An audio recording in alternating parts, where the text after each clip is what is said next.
Deltebre ha creat el primer Consell de Defensa anomenat Deltebre Territori. Es tracta d'un òrgan que ja fa setmanes que es va posar en marxa i que compta amb la participació de més de 40 representants de diferents sectors. Aquest Consell ha d'esdevenir la corretja de transmissió de les inquietuds i suggeriments sobre el futur del Delta. Vam constatar la necessitat de la creació d'aquest Consell Municipal on aglutinar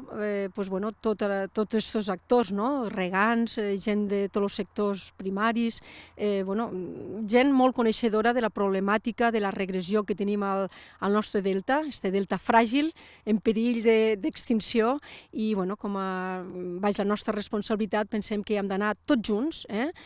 units al costat de tots els actors, de totes les persones que puguen aportar el millor d'ells mateixos per a contrarrestar aquesta inacció que hem estat patint els darrers anys, dècades, podríem dir, i que ara la regressió del nostre delta és galopant. I és que Deltebre és una de les parts afectades davant les constants amenaces que pateix el Delta de l'Ebre. L'objectiu és que sigui un instrument per respondre a totes les decisions d'un territori que vol tenir les mateixes oportunitats que qualsevol altre indret. Marc Bartomeu, delegat de Deltebre Territori, explica els reptes immediats. Les persones del Delta ens hem de corresponsabilitzar, o sigui, no les administracions del territori ho han de fer soles, les persones que vivim aquí i treballem hem d'anar al darrere, hem d'anar fent força, hem d'anar fent pressió, i el que hem d'aconseguir és això, que tothom ens féssim responsables i que tinguéssim clar que el futur del Delta en 2 anys molt estem jugant i hem de ser actors principals. Una cosa que està molt clara és que al territori hi ha consens,